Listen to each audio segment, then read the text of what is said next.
think the honorable thing for our species to do is deny our programming. Stop reproducing. Walk hand in hand into extinction. One last midnight, brothers and sisters opting out of a raw deal. Do not trust any friends or family members. I repeat, do not. He has a question? Yeah. In this Strays thing? Yeah, in Strays, yeah. What is that quest? He wants to bite his owner's dick off. Because his owner's an asshole. Yeah. Abandons him. I thought that was well, that definitely sold me on it, because I was like, good, it's a revenge film. It's a fucking hilarious revenge film. Is it out yet?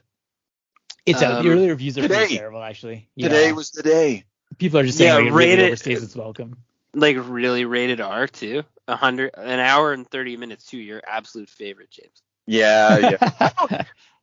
I honestly, a show like that, ratings mean fucking nothing.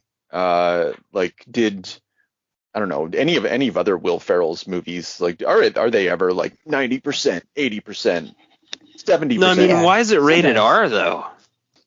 Oh, well, I'm glad it is. I mean, I think that's why I'm interested in it, because, like, profanity. Fuck everybody.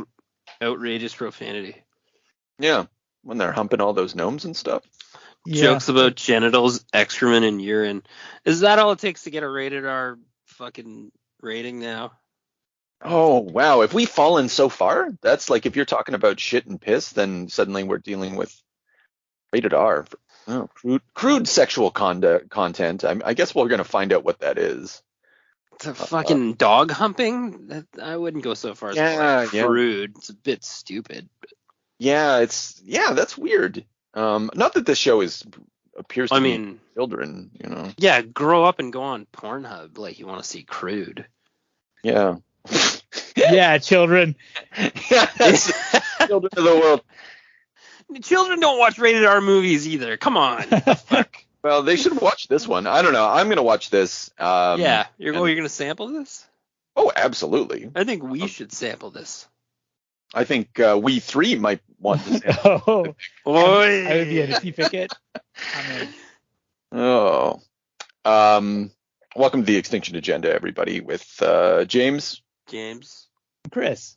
There we go. That was fucking smooth, yeah. Fuck, best one yet. Yeah. All right. Let's just pat ourselves in the back a little bit longer. Good boys. Good boys. You boy. is good. So yeah, we thought We3 thought that we would do animal adventure stories today. So it's Avatar August, and we were looking at doing Garth Ennis's Rover Red Charlie, but I didn't think that would be enough.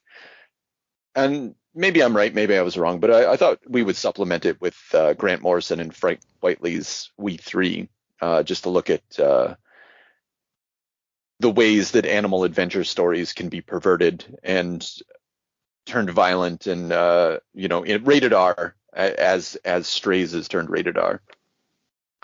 For different reasons, though, and see if a conversation emerges on the other side. Where do you guys want to start? You guys got a preference? Well, I personally I feel like V3 is the marquee, but I think there may be less to say about it. So I don't know. Maybe Rover Red Charlie first.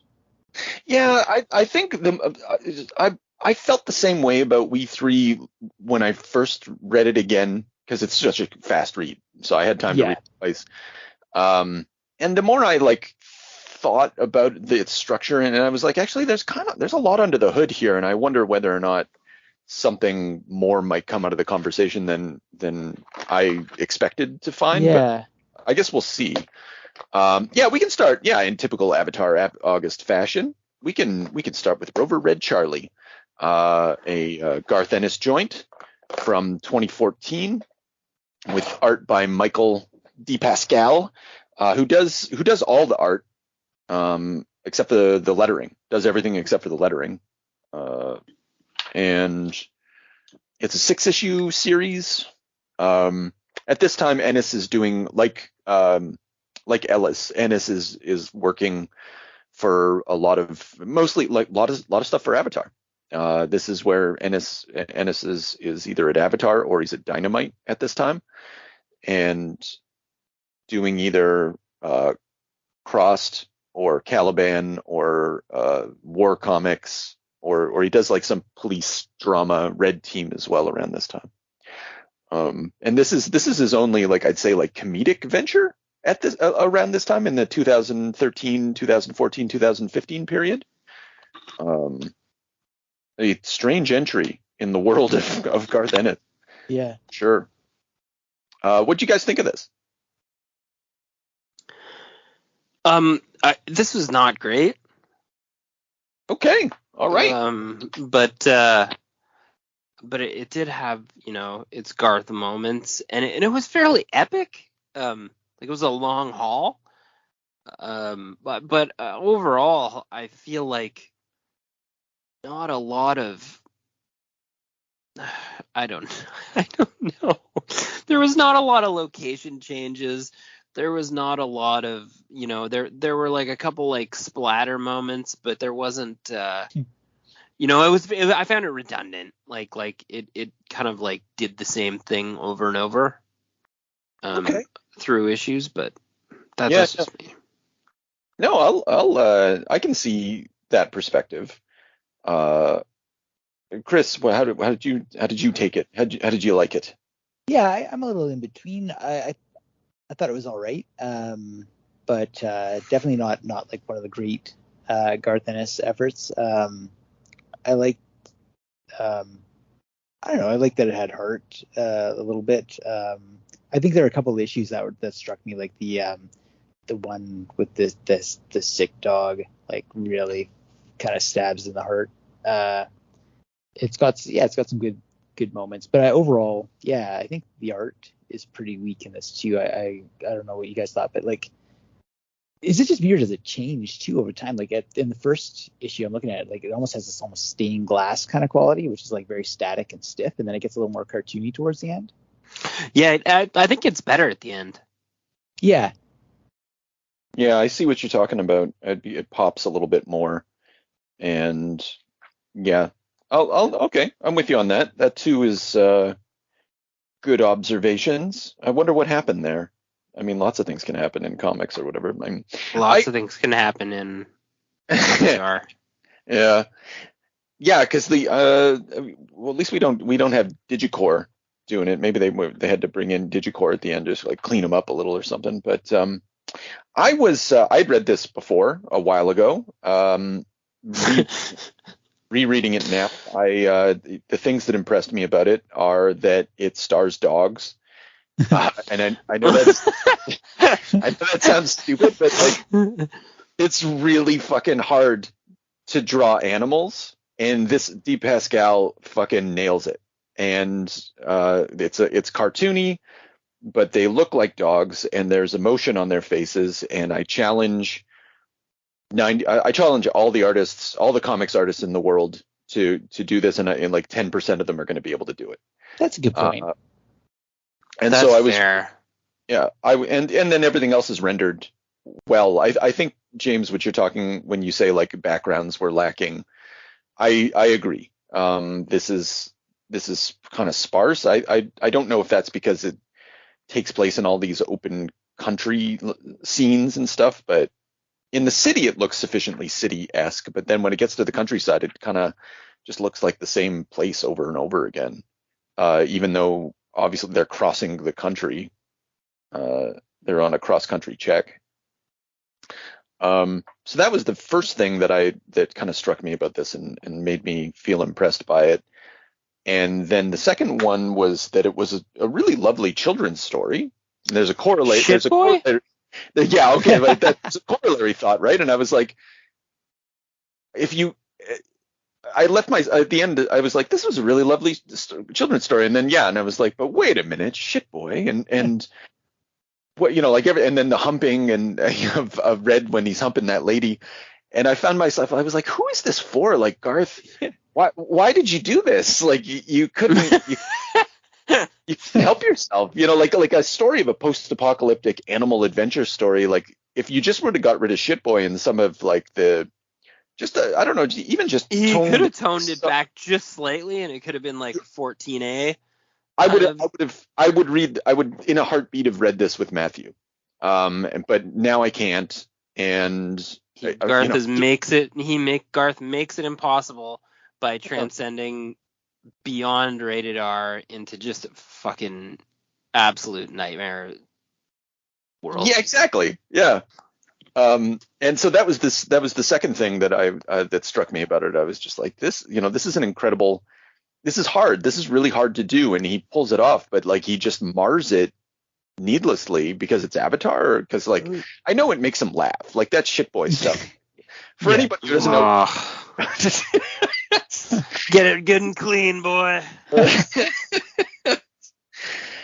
And it's funny when it happens, but then you're just but then like, what are you left with afterwards? You know, it's a bad feeling. Yeah. He literally can't help himself. Like, that's just like his mode, right? And he's got such good instincts for like, I mean, one of the nice, and I had the same note actually. I was like, this is like almost a children's story, and like there's that kind of touching emotional journey, and Garth just has that ability to find some sort of like some arc or some emotion that like just kind of rings true, even in the midst of all sorts of like horror and cynicism. But just Charlie's simple thing of like wanting to help people so bad, and then like having to accept that everything's gone forever and that they're gonna have to make their own way somehow. And that's really the story in a nutshell, with a bunch of like sick shit involved too. Yeah, because he always has that, like, not always, but like he'll throw in that sort of like naive character who has like just that unwavering faith in humanity despite everything that they're witnessing.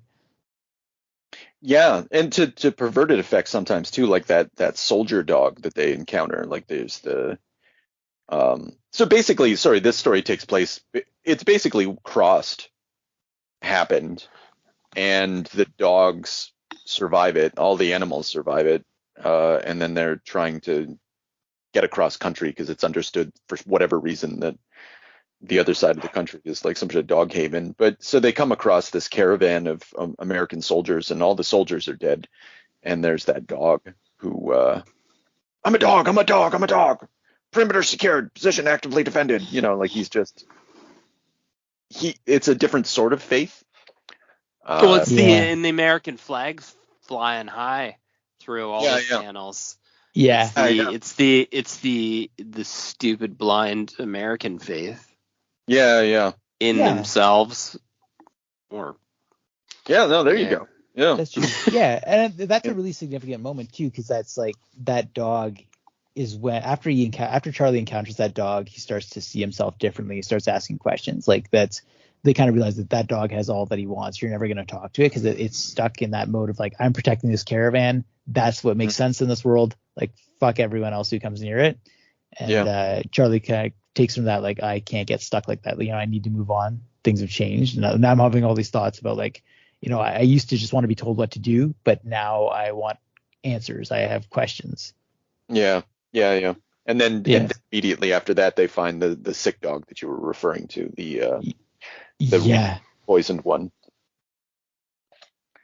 Yeah, that's a killer moment. And I think my favorite issue or favorite moment in the books, the issue 6, when they call Red dumb. I was heartbroken. Oh yeah.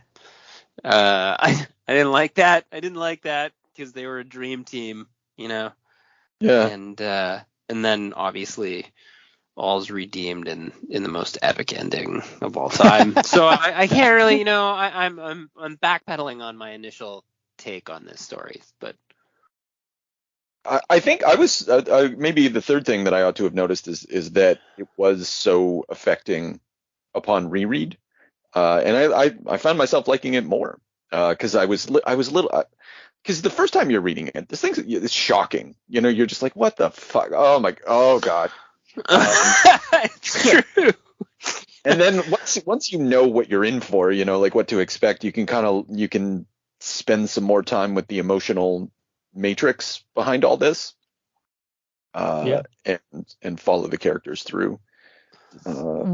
when you mentioned like the ability of the animals to register emotion, I flipped past that panel where Red just mounts that collie, just like surprised, like the shock on her face. I was like, yeah, like there's emotion there. What the fuck is happening? But and then afterwards, like, oh, you're embarrassing us. yeah. Garth, I was reading some interviews. So Garth, this story was sort of inspired by a painting that his parents had in his house or something like that, about three dogs sort of looking out into the distance. And then also he said the weirdest thing. He said, like, this story came together for me when I realized what dogs were saying when they bark. That whole I'm a dog thing that is constantly repeated throughout this. Like, it opens up the story, it ends the story. And I don't know what to make of that. Like, that's the mind of the hack is such a wonderful place for me, like such a wonderland of just how these things like pop into their heads and congeal and come together, and the reasons for it. Like, that's bizarre to me. I don't have a larger point other than I was like, wow, interesting. Yeah, I guess it does. It's like an assertion of just like being. I don't want to sound too philosophical, but like it's like, yeah, like here I am. This is me. I'm announcing my presence as a dog. I'm like, yeah. That's a position in the world. Yeah, and that's essentially positive. Yeah, that's nothing wrong with the dog. I don't even like dogs. No, I'm not a huge fan. Yeah, we're not dog people. Are we dog? We like these dogs. Oh, I like dogs. Okay. I don't have You're a dog, though, so I'm technically not really a dog person, because I don't have a dog and I don't want one, because it's a lot of work and I don't want that or responsibility. It's the shit picking up. No thanks. Yeah. I got it. I just honestly just have enough fucking stupid things going on in my life without that. Yeah. You guys do know that Garth has written a children's book, though, right? It's called Earth. Oh. I did not know that. It's very poorly illustrated by some fucking guy. I haven't read it, but it's like straight up a children's comic from Dynamite. Never got around to reading it. That's odd. Get my hands on that, though. Yeah. Well, after reading this, I was like, because I kept ignoring it, because I come to Garth for different reasons, right? I come to Garth for the reasons you guys come to Garth, and which is the majority of why everybody does it. But something about this, I was like, oh wait, he's got the chops. Like, he has a children's adventure story chops. I think he's kind of wasting I know that I talked about Garth having like different modes, and I think one mode is children's adventure story, and he just hasn't gone down those. Like, he'll do that with with war stories. He'll like, in typical British comic fashion, like boys' adventure war stories. Like, he will do that. But I think he has a softer heart, that if he just got rid of Shitboy, that he could. He just can't help it, like just open a carcass wide up and fucking horrify a scene, or just have something hump something else, or eat its ass. That's right, exactly. And it's just one of those things that I don't know. Yeah, I think that'd be. But the darkness isn't the problem. Like, the eating the ass is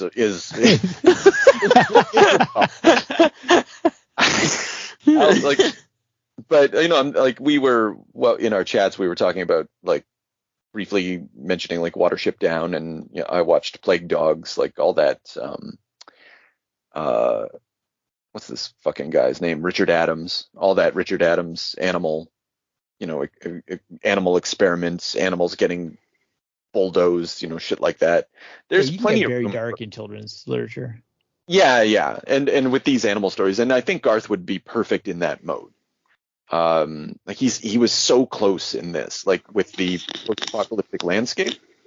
But I think it's just he was writing crossed, like he wrote crossed issues before this, and he wrote crossed issues after this. And so he couldn't help it almost. Like I hate to psychologize and reduce someone as varied as Garth, but it really just seems that way. Like this was like sort of his cleansing of the palate before going deeper into the fucking horror again. Yeah. It's a weird, I had this weird sense or idea. I'm not even sure if I believe it, but as I was reading this, I'm like, is Garth like the Joseph Conrad of comics now? Like he's just like always interested in taking you on that journey into like this darkness, even though like there's through characterization there's that sort of preservation of some sort of like basic human decency.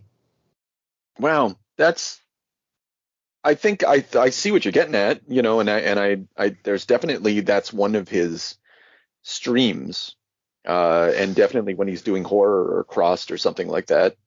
It's weird. It would be weird to think that Avatar was the place that he brings that. Yeah, I think that's a good comment though, and it's a funny thing because if you like go back, even if you like think about like Garth stuff, like whatever Preacher or other things that he does, there's always, despite the like grotesquerie, even Crossed, there's always like a moral high ground that you can stand on with Garth. He always gives you that. And for some reason, whatever, for me personally, whatever form that takes, I tend to agree with him and want to rally for that character or that point that he's trying to make. And I don't know why that is, why he's such an everyman that way, but that's in all the stories of his. You're right. Yeah, it's like a righteous anger, like simmering underneath often. And a buried humanist. Yes. Within all of that, like a humanist, not in the Renaissance tradition, but just like this notion that actually I wouldn't even know how to define the post-Renaissance version just because I'm so in that's my wheelhouse and I have troubles disentangling. But how would we describe a humanist? Like someone who just believes in the essential dignity of man? Is that getting at it? Or yeah, I guess, or who hopes for it, at least in Garth's version. Yeah. Like there is something, like even in the shittiest place, there should be. Maybe yeah. Yeah, and when there isn't, there's implosion. things just kind of, like in the world of Crossed, like everybody just dies, right? Yeah, or you get Frank Castle. Just. Mm-hmm. Or you get Frank Castle, yeah. Garth's Frank Castle. Yeah, Garth. Well, I don't know if Garth's Frank Castle is Frank Castle. There's nothing especially, having gone through God knows how many fucking Chuck Dixon comics. That's the same Punisher. It's just like a different caliber of writer getting at it. Anyway, so I don't know. Do we have anything else about Rover Red Charlie? Yeah, I mean, we haven't really talked about the big dog or whatever. Oh yeah, and you mean the origin of the big dog?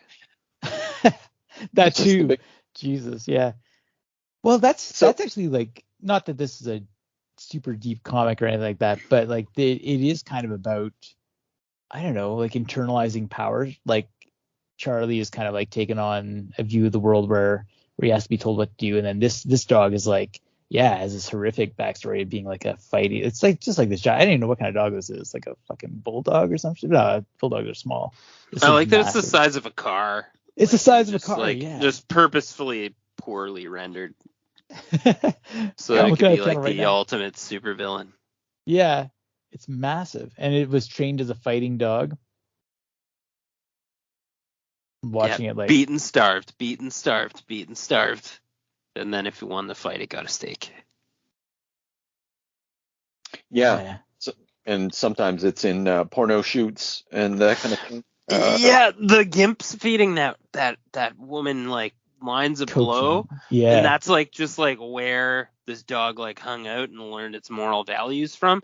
Like that panel is needless. No, Herman gave it, Herman took it. because that was Herman's life. Like he fucks that lady and gets fucked by that guy. Like that's what's implied in all of this. It's not that he's just hanging out. He started bestiality porn. Again, wonderful children's story. And so that's why he took little shit boy, right? Which we have to assume that shit boy is a developmentally disabled child, who is chained to this guy. Like I might be wrong about that. Maybe he just took some kid and just beat him and starved him and beat him and starved him. But, yeah, I like how he, I don't know. I don't know. He's a little too, as far as ultimate villain goes, he's like a little too smart and a little too stealthy. Like all of a sudden he just like steals someone, like I know that's a stupid complaint, but just the way he's, because he tracks them throughout all of America essentially, and then grabs them at the end. It's true. It's also like, not to go dog nerd or anything, but it's not a trait of that particular type of dog to be able to track by scent in any way, shape, or form. Actually, probably has like inbreeding nose problems and shit. Yeah, true. Yeah, Yeah. Now, again, not to shit on anything here. Now I'm really pushing my luck here. Well, I'm quite. Go ahead. I really appreciated how Charlie tried to level with him. You don't have to be what they made you. It was fucking beautiful. Charlie's just such a good boy. Yeah, he's like, I like what they made me.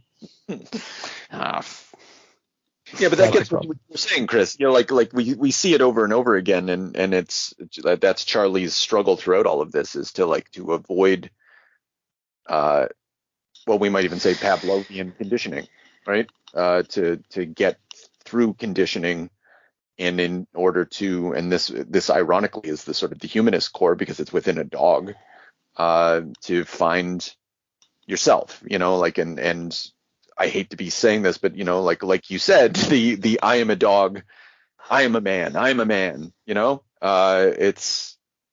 is there is a I think if there is a humanist core, then those are the things that sort of it congeals around. It's like it's a belief that man in the form of dog can overcome trauma, overcome conditioning, exist in a world of horror, and still come out the other end like fundamentally decent and cooperative and capable of rebuilding society. Yeah, I do think that's true. I think that's basically the subtext. Yeah. That's very heavy to imply that that's the subtext. No, but it absolutely is though. Like I'm not joking. And it's all there on the page. I don't even know if it's subtext. Like frankly, it's text. It's just coded as dogs. And the final battle is with the personification of humanity's worst traits. All the violence and all the sexual deviance it's coded as sexual deviance as well in typical Garth fashion. Garth is very conservative. I'm not saying that bestiality is something we should all be like, but he's just very like.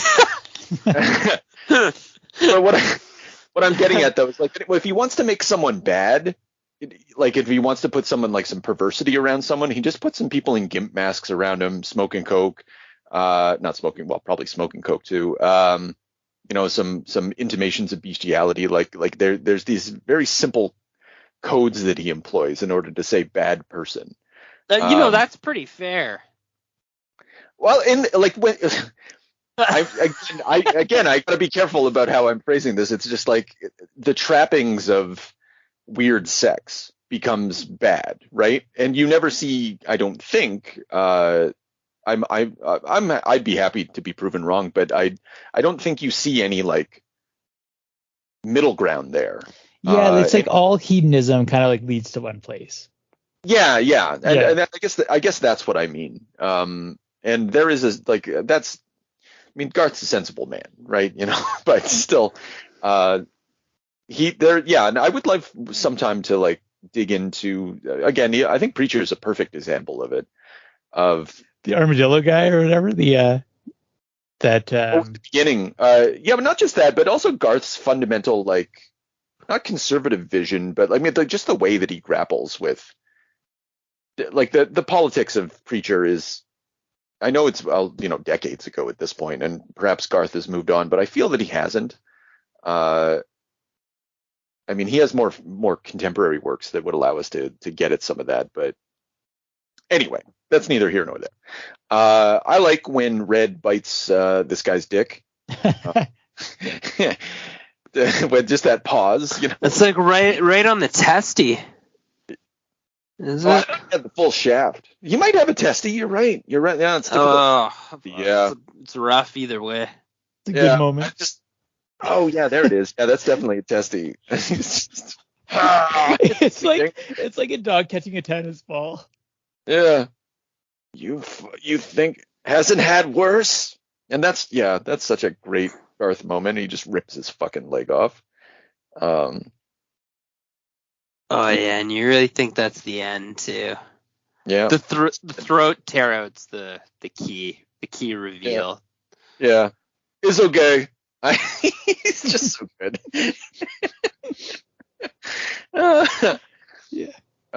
Too many great moments, and then when you find out Red's still alive. Yeah, they figure out fire. That's a big thing too, right? That like Charlie cauterizes the wound. Yeah. There you go. From the old from the chicken. I feel it's from the. They tried to. Yeah, they tried to cook the quacker. Was the, what do you call it? What's the word? Foreshadowing. Foreshadow. Yeah, there we go. Yeah. There's lots of that. Again, Garth's. I don't want to. This is not Garth's great work, but like if some of his fundamental skills are at work in all of this, though, like everything's set up. Like you see the flashback to the kitchen where the lady's cooking the steak, and he says it makes the blood go away. And then he tried to cook the quacker, and the quacker didn't work. And then later on, there's the epiphany. Oh, we can use it to stop the bleeding. You're right. This is not a great Garth story, but Garth is a great writer. Absolutely. You can't help but get those glimmers of like, wow, this stupid fucking book didn't deserve that hand, but it got it anyway. And he knows how to bring in emotion without it being sentimental, or you know what I mean? It's like, yeah, like you'll always kind of get a little jolt out of that. Yeah, and you get your little moments of Garth poetry, but it was good to be out in the big wide. Your nose twitched with so many ripe chances. The grass felt wonderful under your feet. The corn tickled your belly like fingers. And at last, your belly was full. I'm a dog, you barked. I'm a dog. And it seemed like the sun in the sky barked too. And like a lesser hand, this story fucking sucks. With anyone else doing this. Yeah. And yeah, he doesn't just pull it off. Like as I've already said a few times, I think he just gets in his own way of the sort of, I'll say it, beautiful sort of story that he could have told. And maybe that's an instinct that he has too. And even like when you mentioned the poetry, like there are moments in other. That one guy, he had a little jerky dog. Yeah, I think I've seen in other comics where he'll have like a passage that's like poetic and like kind of like impressive, and then he'll like instinctively pull back and make fun of that. And it's just sort of like you just can't put it out there like that. He's always got to bring in the comedy and things like that.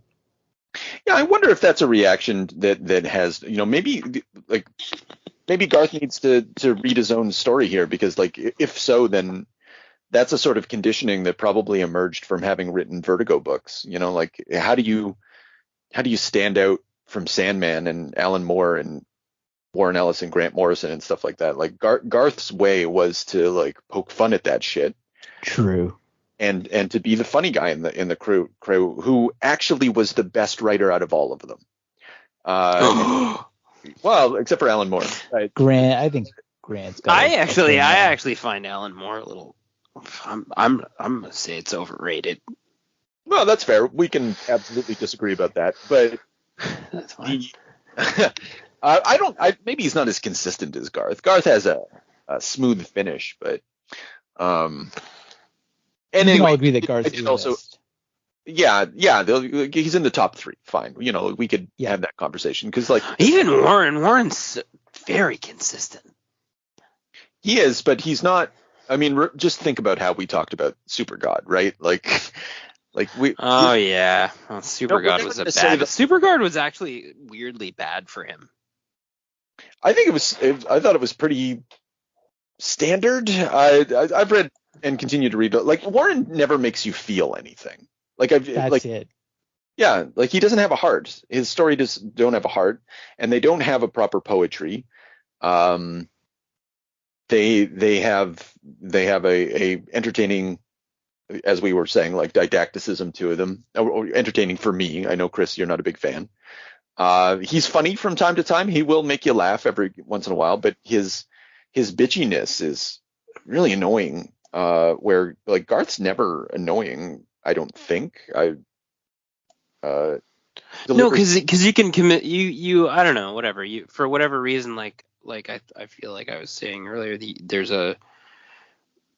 you get on the level with Garth, and you empathize with the direction of his standpoint.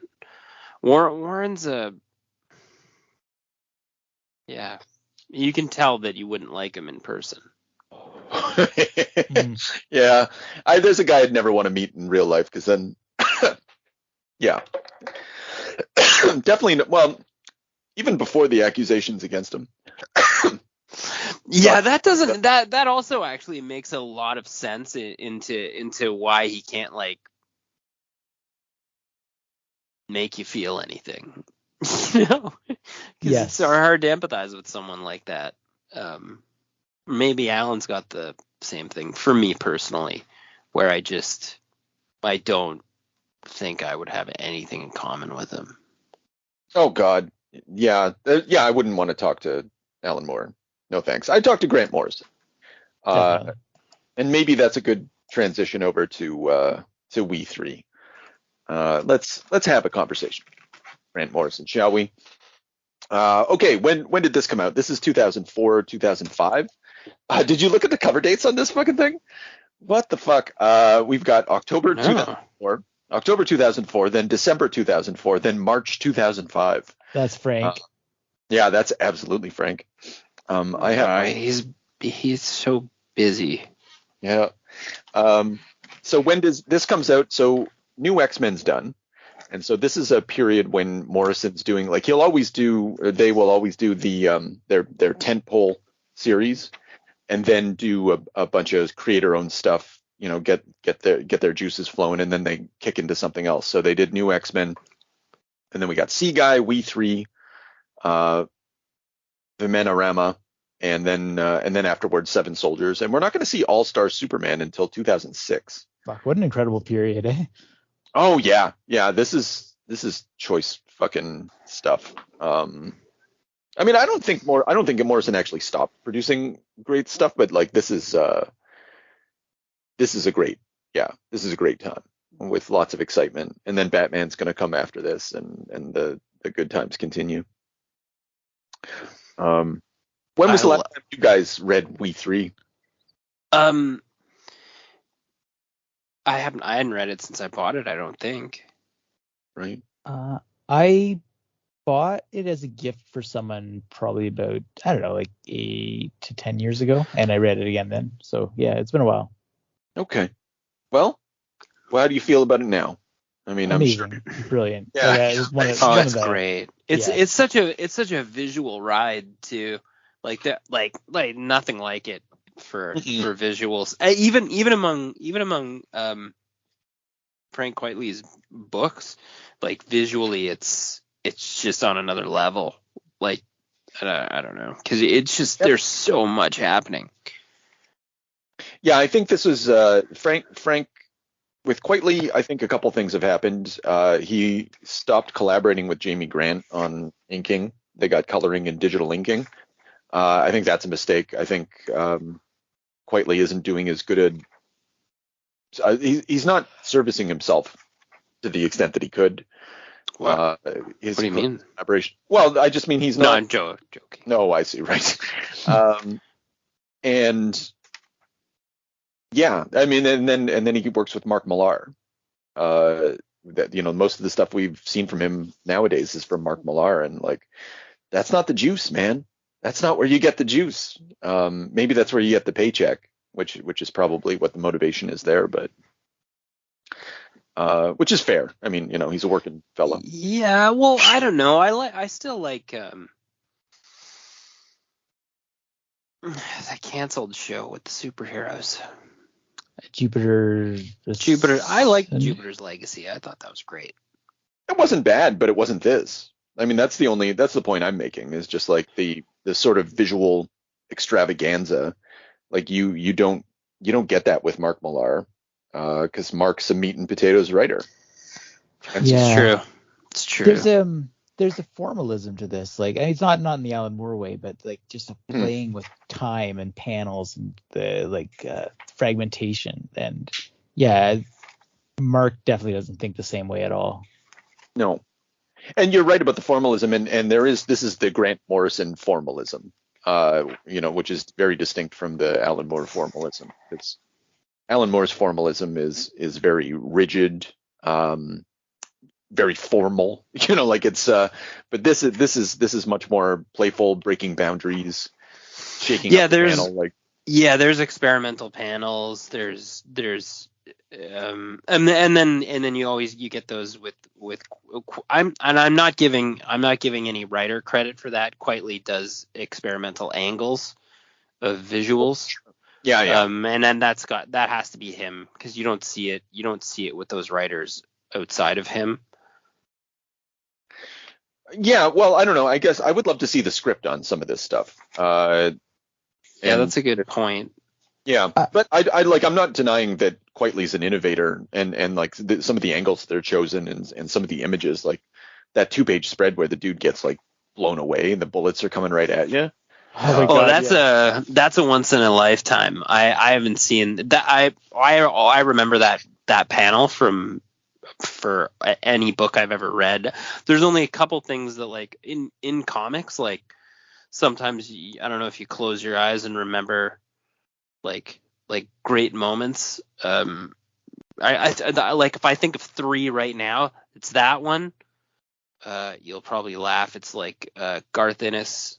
I think when he squeezed that guy's nuts in The Preacher. Right. Okay. And then I had one more. That'll come back to me. But yeah. I mean, yeah. There's only a few like things, but this is one of them. Right.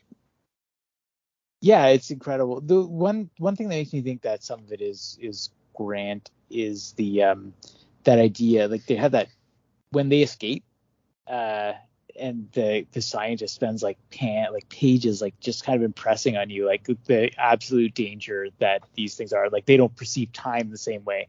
They don't interpret like senses the same way. And then the way that's conveyed in the text is all those like microscopic, like just fragmentary panels. Like when there's action, like just tiny pieces of a situation, like an eye or like teeth or like whatever, just rapidly coming at you. But it gives you that sense of time slowing down. Yeah, well, it certainly gives it the sense of time.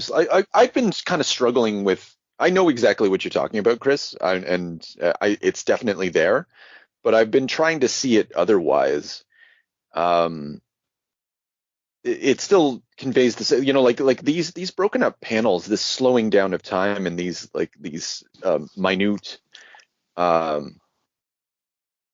So this strikes me as an attempt, and so what's popular at this time is decompression. Like, this is Warren Ellis is decompressing everything, and everybody's following suit, and we're getting these really flimsy 6 issues where like fuck all happens, and it's 6 panels, and then you turn the page and it's 6 panels. And one of the things that Morrison and Quitely are doing this, and it no doubt it fits in the story the way that you just said, but it's also strikes me as a response to all of that, like a counterpoint. Like, look, this is what you can do with comics. Don't forget. And that makes perfect sense. Yeah, here's how your action can look, and let's break it down, and like, how do we slow it down, and how do we fill it with symbol? doing so, how do we? Yeah, we just create like a full immersive experience in 3 issues with all the action you'd ever want. Because this could have been kind of really boring, actually. Yeah. Yeah. So like it's like to see it differently is not like in a way like counterposed to what you're suggesting, but just like I think that makes the work all the greater. That its formalism not only matches the story but also like responds to comics in general. You know, like it becomes a response album. I'll buy that. Yeah. I like I like in that sort of like they're also like, let's not forget we're right in the hubbub of bullet time effects. True. So Yeah, also true. Yeah. Yeah. But I like the way he used like grotesqueries, like in those mini panels, like all the worst shit you can think of, smashing a tooth, fucking spike through the eyeball, what it would look like if it's squished straight into your socket, fucking split right through the fingernail, like all the gross stuff just to make you go, oh, why? Yeah. And then see the body like collapse and fall, and that's the nice one, that slow fall, and then that scene, that aftermath scene with the opened up helmet, with the vertebrae sticking out in the top part of the jaw, just gross. Oh yeah. I remembered my third moment. It's Johnny the homicidal maniac sitting beside the bathtub. Okay. You're a much more visual person than I am. I have no images in my mind when it's that's a curse for me. Chris, I think you were going to say something. I was just going to say, like, I said it before, but for my money, I think nobody does disturbing violence better than Grant. And just like, I think that they just want to impress on you that, you know, violence isn't something fun or you know, like it should have impact. And it really does here. Just you had a comment when we were doing Super Gods, and it made me think like how that, you know, seeing a woman set on fire like was just not really that. It didn't have the same gravity that you'd expect, but like, and like when there are charred corpses in this, it's just like absolutely fucking horrific. Yeah, I think the same sort of instinct is at work with Rover Red Charlie here, where like it is a fun animal adventure, like it is a children's story, but it's just overlaid on top of that children's story. That Disney story is just utter grotesquerie. Yeah. Well, one thing that really impressed me is that like when that scientist did use, like, you know, the gloss on it is this idea that, okay, like we'll make these remote animals and they will help us assemble jet engines in no time flat.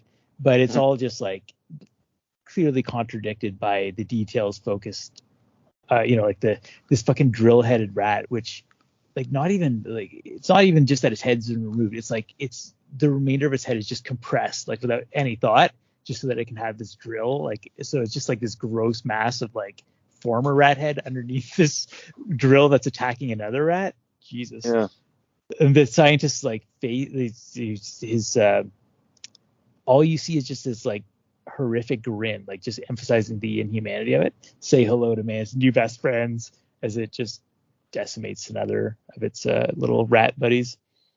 It's often the case that faces are non-existent. It's just bodies. You watch, like you're zooming in on hands, you're watching hands.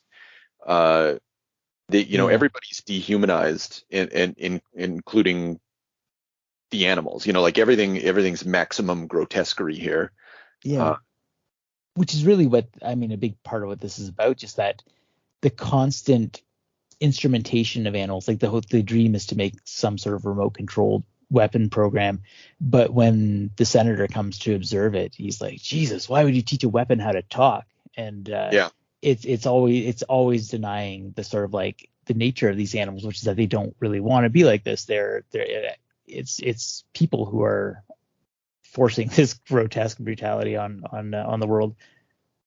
And the senator recognizes this. You know, like you may see that as a triumph for technobiological know-how, but I'm looking at 3 pissed little animals. What kind of lunatic would teach a killing machine to talk? Like there is a pragmatism in that. You're like, yeah, like that's a problem. Like that was stupid. Like you shouldn't have done this. But he wants them put down so that way they can train animals that are like specifically to the purpose and to be media friendly and that kind of thing. But yeah, he talks about the mess of electronics coming out of it. It's like it's the PR element of it. Yeah, he says that. He was put them out of their misery, Dr. Trennell, and smarten up yourself for the media. Yeah. There you go. He knows damn well it's a goddamn media nightmare. Yeah. Because like there's so you like it's one of those complexities where you're just like, okay, I agree and I see your perspective, but also you didn't learn the lesson of the things that you just saw. Like you don't need these weapons, and it's a bad idea to begin with. And like if one of them can learn how to talk and turn against you, then I saw RoboCop. I saw exactly. It is a RoboCop story in a way. Yeah. Yeah. So Matt, I go. forgot to tell you guys. Maddie read this. Oh, okay. How did she feel about that? You know what she took away? She was sad. She's really sad. She was sad. Oh no. Because we have a rabbit that looks just like that. Oh boy. Yeah, she was like, "That's a really sad book." That was everything she took away from it, pretty much. I'm a little surprised, like only because like I found myself because like I said, I watched Plague Dogs in preparation for this, and I was thinking about one of the themes in this is the cruelty of animal experimentation, and you do get quite a bit of that in the first little bit with the rats, and exactly what you were talking about, Chris. But it's not like Watership Down or Plague Dogs where you don't linger on that. It sets it up. It says, "Isn't this cruel?" And well, not to say that it isn't. And then it turns into action adventure mode and ultra violence, and then I guess at the end they start getting sick again. Yeah, that's sad. That's really fucking sad. Yeah, no, it is, but it's not the same sort of sadness and horror as animal experimentation that is haunting all of this. Like I'm not saying that this would have been a better book if they would have tortured the animals or something in experiments, but for a book that is concerned in the way that Morrison is concerned about animal rights, it doesn't, I don't know, it doesn't peel back the curtain as much as you would expect it to do. It actually shows a great deal of discipline, is maybe another perspective. It doesn't preach at you. It just kind of like it's there. It's part of the story, and it's an important part. But I don't know. I'm not sure what I'm getting at. I guess I expected more of an explicit animal rights theme, and it's just kind of there. Yeah, I think there's this book lets subtext do a lot of work, and like every time you see the sort of implants that those animals have been, given, and like how mangled they are, it's just kind of like to me like it's just a little stab in the heart. And the language is so brilliant in this, like the way that the animals speak, and I couldn't help thinking about this in comparison with Red Rover Charlie, but like it's at a perfect level where you believe that if you gave animals expression, they might communicate this way. It's sometimes hard to figure out what they're saying. Like the rabbit is like very simple in its speaking, but and like even when it breaks up the fight between the dog and the cat, it's like we 1 2 3, we 3, and just saying like stop fighting, but like that's all it can really express. Yeah. And the way that, I mean, you were making fun of, well, not making fun, but like the cat, boss stink, all that stuff. I found the hisser. Yeah, when it says, so it's killing those birds and it says, 1 say 0. Then it kills a bird and it's eating it. It says 1 no 0.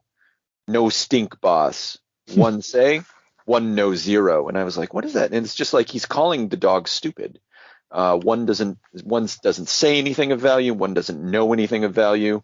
You stink. You're a worthless boss. Like that's the cat's attitude in there. And I was like, yeah, Chris, you're right. Like once you decode it, and all the various animals have their own manner of speech, but they're still interacting. It's like they have their own dialect. It's inspired. Yeah, and the simple idea of like the where's home? Home is where you don't have to run anymore. No more. Yeah. Yeah, that's the heart. Yeah, they're like they pull a lot. They pull a lot out of this. Like you do end up feeling, and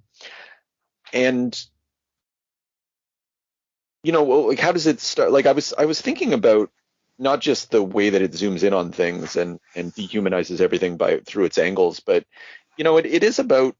It opens up with concealment. Like it's ultimately about a government conspiracy, like in a cover-up, and a senator's role in all of that, and all that stuff sort of happening in the background.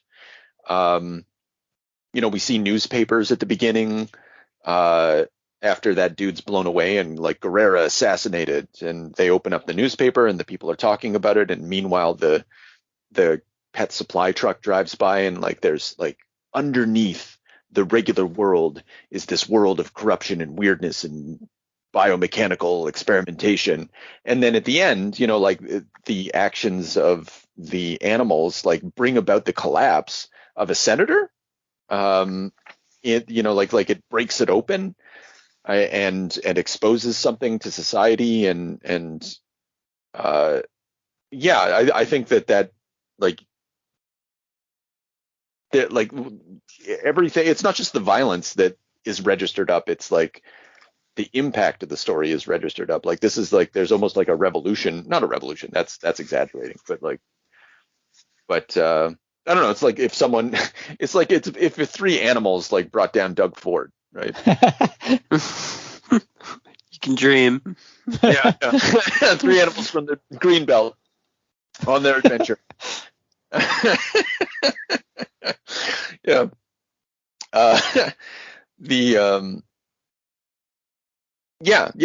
It's just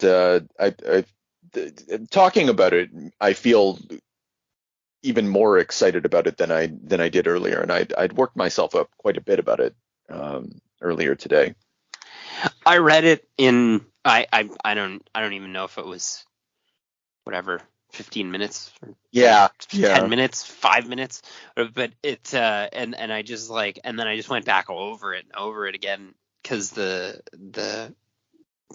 visual storytelling's the big part, right? It's it's so cool. But now there's like there I didn't even I put some of the cat dialogue together, but I didn't even catch that part you guys were talking about where he was like how he was breaking down the dog.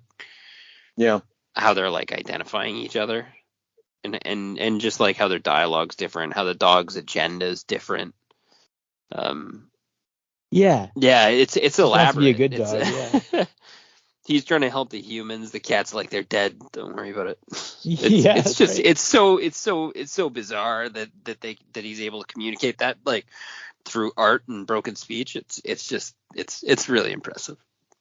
Yeah, and we should comment on that. The same compliment that I gave to D. Pascal definitely applies to Quitely in this, in that like it's really hard to draw animals, let alone everything else, and to have the animals look like animals, like because it doesn't go in typical Quitely naturalistic fashion. Like they look like animals, and like somehow there's emotion conveyed through that naturalism.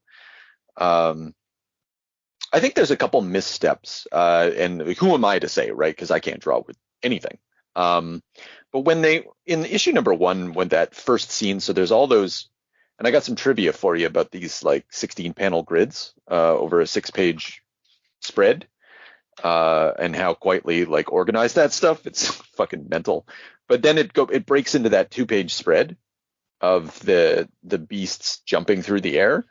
I don't like this image. I respect it because of course it's amazing, but like the worst thing that you can do with these costumes and these cybernetic bodies is like look at them too closely or like focus in on them. Like they're too smooth for this big shot. Like I think they needed actually to be smaller, and then for the universe to seem bigger.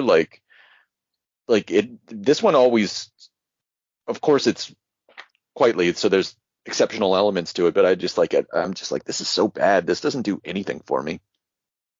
Yeah, I could see that with some of the costume design stuff for the actual like biomech suits. I can say the cat jump scene closer to the end is cool, but I think that's because you can see more of the inner workings of the suit.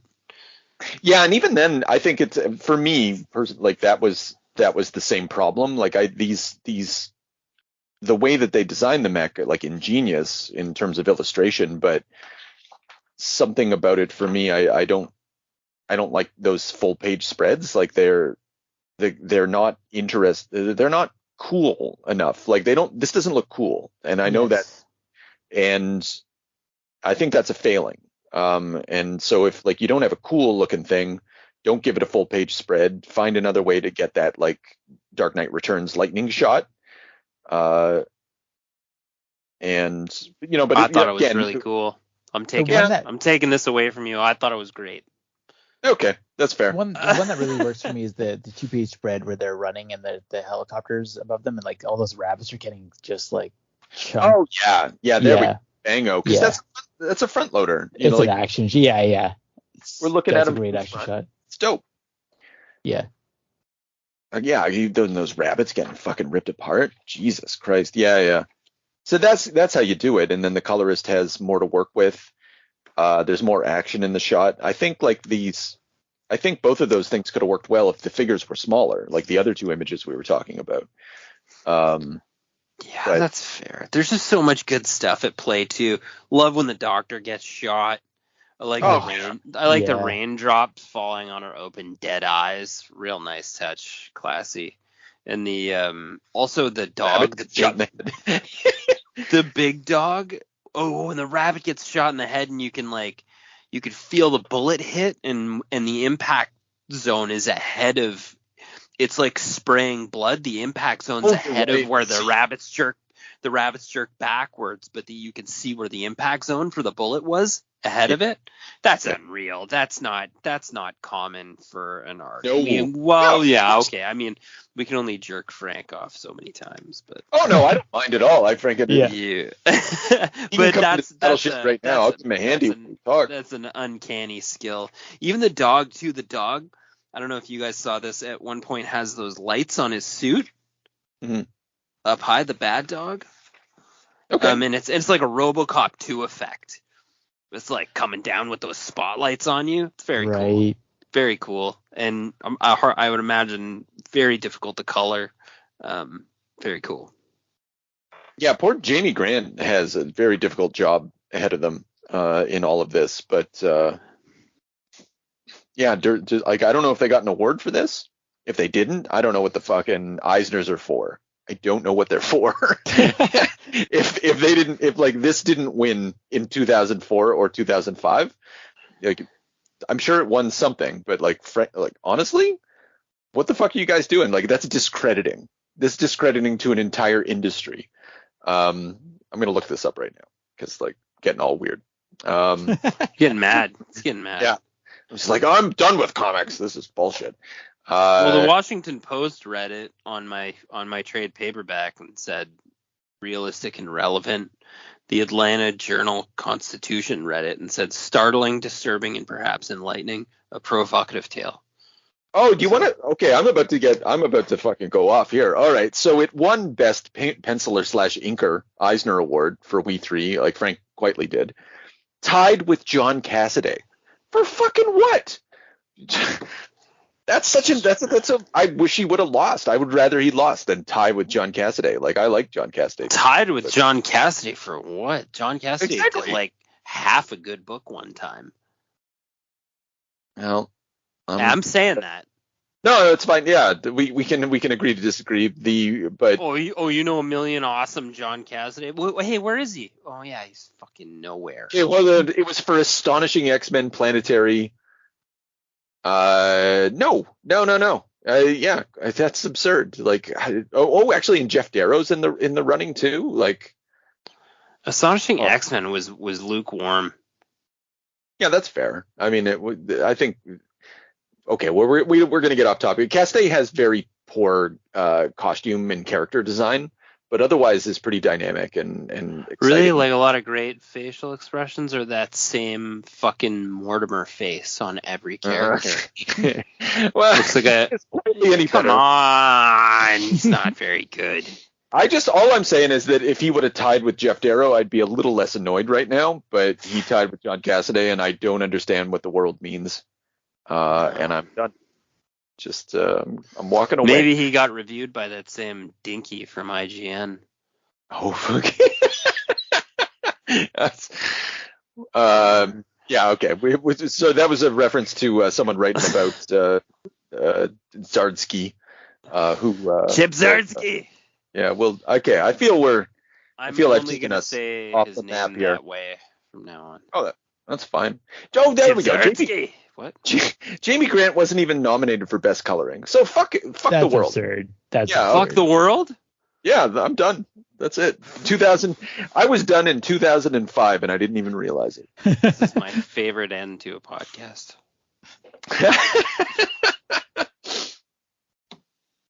Well, I guess now we're stuck being done. I think that works. Okay, good. I was just worried that there was more that you wanted to say or something. Now, all we need is a little energon and a lot of luck.